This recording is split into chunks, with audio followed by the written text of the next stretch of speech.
6 number দফাটো সম্পৰ্কত ভূপেন বৰা ডাঙৰীয়াই যিখিনি কথা কৈছে সেইটো সত্য কথা নহয়। সেইকাৰণে সত্য কথা নহয়, তেখেতে কথাখিনি জানি লৈ ক'লে ভাল আছিলে। আপোনালোকে জানে যে 6 নম্বৰ দফাটো সম্পৰ্কত আমি জাষ্টিছ বিপ্লৱ শৰ্মাক দি এখন কমিশ্যন কৰি দিছিলোঁ, আপোনালোকে জানে। আৰু জাষ্টিছ বিপ্লৱ শৰ্মাই যিকেইটা ৰিকমেণ্ডেশ্যন দিছে, গতিকে আমাৰ এই লাষ্ট কেবিনেট নহয়, তাৰ আগৰ কেবিনেটখনত সেইটো বিস্তৃতভাৱে প্ৰতিটো দফা আলোচনা কৰা হৈছে।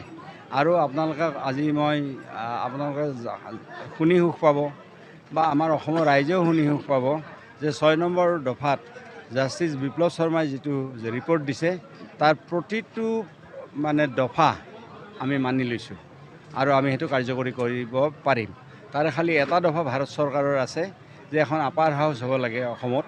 আপাৰ হাউচৰ বিষয়টো আমি নোৱাৰোঁ, সেইটো ভাৰতৰ সংবিধান সংশোধন কৰি সেইটো পাৰ্লিয়ামেণ্টে কৰিব লাগিব। গতিকে আমি সেইটো ৰিকমেণ্ডেশ্যন আমি দিম যে সেইটো হ'ব লাগে বুলি আমি দিম। তাৰমানে বিপ্লৱ শৰ্মা কমিশ্যনৰ যিকেইটা ৰিপৰ্ট আছিল, গতিকে সেই ৰিপৰ্টখিনি আমি আখৰে আখৰে আমাৰ মুখ্যমন্ত্ৰী ডাঙৰীয়াই মানি লৈছে। কংগ্ৰেছতো নৈতিক অধিকাৰ কি হয় চাওক, কংগ্ৰেছ দলটোতো ওপৰে ওপৰে কথা কৈ থাকে। গতিকে তেওঁলোকে যদি তেওঁলোকৰ অসমৰ 6 নম্বৰ দফাটো তেওঁলোকে ইমান কনচাৰ্ণ, তো তেতিয়াহ'লে 855জন শ্বহীদ কিন্তু তেওঁলোকৰ চৰকাৰৰ দিনতে হৈছিল, কংগ্ৰেছৰ চৰকাৰৰ দিনত। গতিকে সিদিনা তেওঁলোকে কিয় আগবাঢ়ি নাহিল যে এইটো জেনুইন কথা, এই আন্দোলনটো জেনুইন, গতিকে আমিও সহযোগ কৰোঁ, তেতিয়া তেওঁলোক কিয় আগবাঢ়ি নাহিল? 855জন শ্বহীদ যে হৈছিল তেতিয়া চৰকাৰটো কংগ্ৰেছৰে আছিল।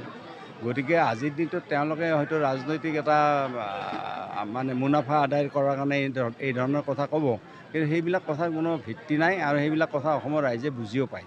আচলতে কংগ্ৰেছৰ যদি সঁচাকৈ 6 নম্বৰ দফাটো লৈ তেওঁলোকৰ কনচাৰ্ণ, তেওঁলোকে সঁচাকৈ এইটো ক্ষেত্ৰত আগ্ৰহী, তো এই 855জন শ্বহীদ কিয় হ'ল তেওঁলোকৰ চৰকাৰৰ দিনত? সেই আন্দোলনটো হোৱাৰ সময়ত তেওঁলোকে কিয় নক'লে যে এই আন্দোলনটো জেনুইন আৰু এই আন্দোলনটোত আমিও অংশীদাৰ হৈছোঁ? নক'লে কিয় তেওঁলোকে? যেনেকৈ ভাৰতীয় জনতা পাৰ্টি এই আন্দোলনটোত অংশীদাৰ হৈছিল পাৰ্টি হিচাপে, তেওঁলোকে অংশীদাৰ নহ'ল কিয়? তেওঁলোকে অংশীদাৰ হ'লে আজি তেওঁলোকৰ কোৱাৰ অধিকাৰ থাকিল হয়।